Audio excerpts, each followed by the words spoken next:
आदाब नमस्कार। आप देख रहे हैं उज़ैर की आवाज़। मैं हूं आपके साथ में आज मोहम्मद उज़ैर। आज की सबसे बड़ी अंतर्राष्ट्रीय ब्रेकिंग खबर हमारे पड़ोसी देश बांग्लादेश से आ रही है, जहां 17 साल से भी ज़्यादा समय तक देश से दूर रहने के बाद आखिरकार तारिक रहमान अपने परिवार के साथ ढाका लौट आए हैं।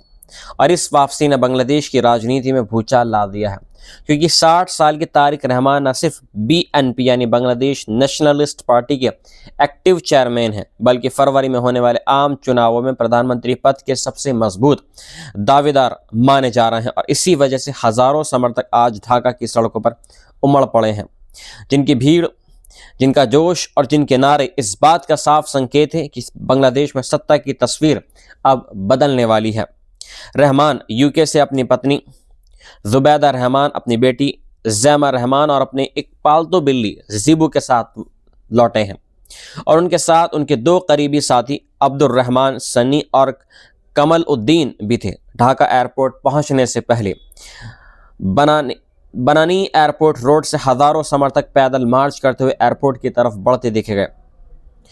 बीएनपी के टॉप लीडर्स भी एयरपोर्ट पर मौजूद रहे, जिन्होंने रहमान का एक जोरदार तरीके से उन्होंने स्वागत किया। और जैसे ही वे दो बुलेट प्रूफ गाड़ियों में एयरपोर्ट से बाहर निकले तो सड़क के दोनों ओर खड़े समर्थकों ने फूल बरसाते हुए नारे लगाए, तारिक भाई जिंदाबाद। इस स्वागत में वो ताकत, वो जुनून दिखा जिसने ये साफ कर दिया है कि बांग्लादेश की राजधानी में अब नई कहानी लिखी जा रही है।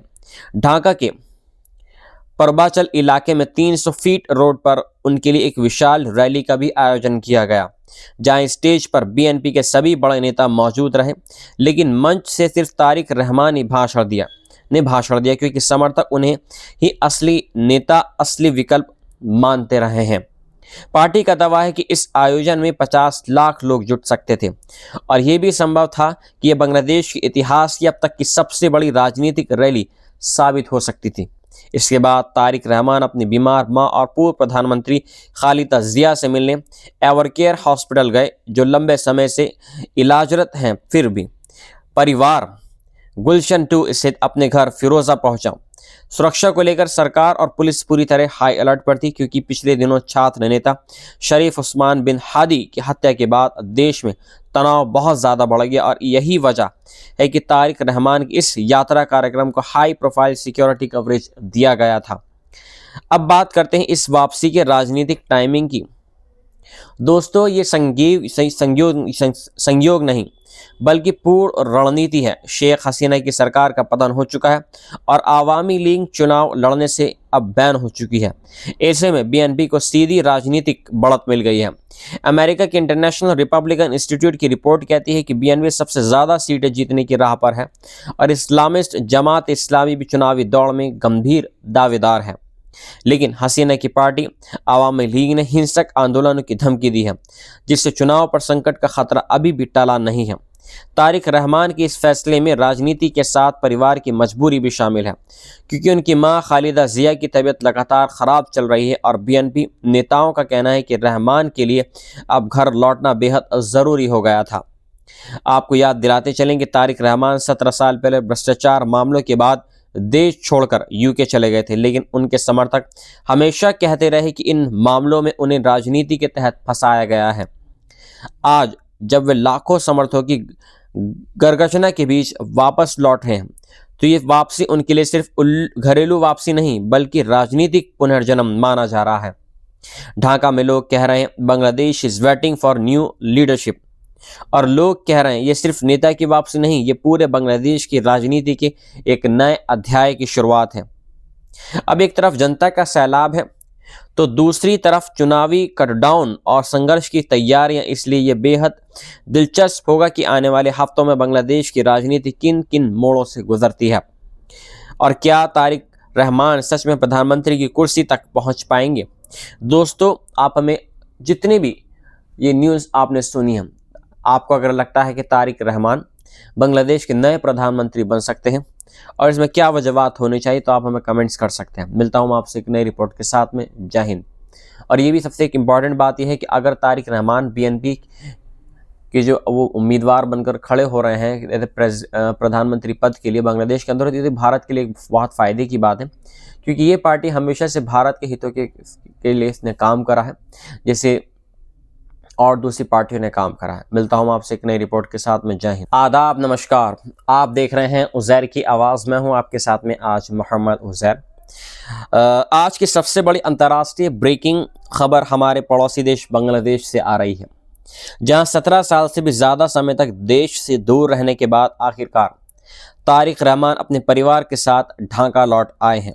और इस वापसी ने बांग्लादेश की राजनीति में भूचाल ला दिया है, क्योंकि 60 साल के तारिक रहमान न सिर्फ बीएनपी यानी बांग्लादेश नेशनलिस्ट पार्टी के एक्टिव चेयरमैन हैं, बल्कि फरवरी में होने वाले आम चुनावों में प्रधानमंत्री पद के सबसे मजबूत दावेदार माने जा रहे हैं। और इसी वजह से हजारों समर्थक आज ढाका की सड़कों पर उमड़ पड़े हैं, जिनकी भीड़, जिनका जोश और जिनके नारे इस बात का साफ संकेत है कि बांग्लादेश में सत्ता की तस्वीर अब बदलने वाली है।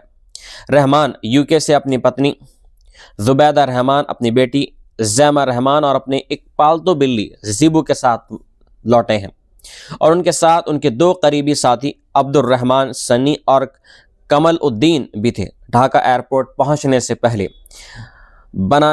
बनानी एयरपोर्ट रोड से हजारों समर्थक पैदल मार्च करते हुए एयरपोर्ट की तरफ बढ़ते देखे गए। बीएनपी के टॉप लीडर्स भी एयरपोर्ट पर मौजूद रहे, जिन्होंने रहमान का एक जोरदार तरीके से उन्होंने स्वागत किया।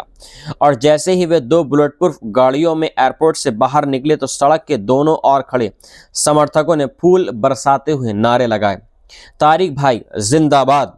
इस स्वागत में वो ताकत, वो जुनून दिखा जिसने ये साफ कर दिया है कि बांग्लादेश की राजधानी में अब नई कहानी लिखी जा रही है। ढाका के परबाचल इलाके में 300 फीट रोड पर उनके लिए एक विशाल रैली का भी आयोजन किया गया, जहां स्टेज पर बीएनपी के सभी बड़े नेता मौजूद रहे, लेकिन मंच से सिर्फ तारिक रहमान ने भाषण दिया, क्योंकि समर्थक उन्हें ही असली नेता, असली विकल्प मानते रहे हैं। पार्टी का दावा है कि इस आयोजन में 50 लाख लोग जुट सकते थे, और यह भी संभव था कि यह बांग्लादेश के इतिहास की अब तक की सबसे बड़ी राजनीतिक रैली साबित हो सकती थी। इसके बाद तारिक रहमान अपनी बीमार मां और पूर्व प्रधानमंत्री खालिदा जिया से मिलने एवरकेयर हॉस्पिटल गए, जो लंबे समय से इलाजरत हैं। फिर भी परिवार गुलशन 2 स्थित अपने घर फिरोजा पहुंचा। सुरक्षा को लेकर सरकार और पुलिस पूरी तरह हाई अलर्ट पर थी, क्योंकि पिछले दिनों छात्र नेता शरीफ उस्मान बिन हादी की हत्या के बाद देश में तनाव बहुत ज़्यादा बढ़ गया, और यही वजह है कि तारिक रहमान की इस यात्रा कार्यक्रम को हाई प्रोफाइल सिक्योरिटी कवरेज दिया गया था। अब बात करते हैं इस वापसी के राजनीतिक टाइमिंग की। दोस्तों, ये संयोग नहीं बल्कि पूर्ण रणनीति है। शेख हसीना की सरकार का पतन हो चुका है और आवामी लीग चुनाव लड़ने से अब बैन हो चुकी है। ऐसे में बीएनपी को सीधी राजनीतिक बढ़त मिल गई है। अमेरिका के इंटरनेशनल रिपब्लिकन इंस्टीट्यूट की रिपोर्ट कहती है कि बीएनपी सबसे ज़्यादा सीटें जीतने की राह पर है, और इस्लामिस्ट जमात इस्लामी भी चुनावी दौड़ में गंभीर दावेदार है। लेकिन हसीना की पार्टी आवामी लीग ने हिंसक आंदोलनों की धमकी दी है, जिससे चुनाव पर संकट का खतरा अभी भी टला नहीं है। तारिक रहमान के इस फैसले में राजनीति के साथ परिवार की मजबूरी भी शामिल है, क्योंकि उनकी मां खालिदा जिया की तबीयत लगातार खराब चल रही है, और बीएनपी नेताओं का कहना है कि रहमान के लिए अब घर लौटना बेहद ज़रूरी हो गया था। आपको याद दिलाते चलेंगे, तारिक रहमान 17 साल पहले भ्रष्टाचार मामलों के बाद देश छोड़कर यूके चले गए थे, लेकिन उनके समर्थक हमेशा कहते रहे कि इन मामलों में उन्हें राजनीति के तहत फंसाया गया है। आज जब वे लाखों समर्थकों की गर्जना के बीच वापस लौट रहे हैं, तो ये वापसी उनके लिए सिर्फ घरेलू वापसी नहीं बल्कि राजनीतिक पुनर्जन्म माना जा रहा है। ढाका में लोग कह रहे हैं Bangladesh is waiting for new leadership, और लोग कह रहे हैं ये सिर्फ नेता की वापसी नहीं, ये पूरे बांग्लादेश की राजनीति के एक नए अध्याय की शुरुआत है। अब एक तरफ जनता का सैलाब है, तो दूसरी तरफ चुनावी कटडाउन और संघर्ष की तैयारियां। इसलिए यह बेहद दिलचस्प होगा कि आने वाले हफ्तों में बांग्लादेश की राजनीति किन किन मोड़ों से गुजरती है, और क्या तारिक रहमान सच में प्रधानमंत्री की कुर्सी तक पहुंच पाएंगे।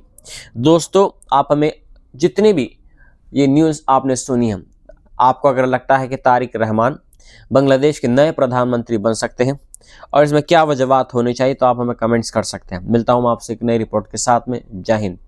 और ये भी सबसे एक इम्पॉर्टेंट बात यह है कि अगर तारिक रहमान बीएनपी कि जो वो उम्मीदवार बनकर खड़े हो रहे हैं प्रधानमंत्री पद के लिए बांग्लादेश के अंदर, तो भारत के लिए बहुत फ़ायदे की बात है, क्योंकि ये पार्टी हमेशा से भारत के हितों के लिए इसने काम करा है, जैसे और दूसरी पार्टियों ने काम करा है। मिलता हूँ आपसे एक नई रिपोर्ट के साथ में। जय हिंद।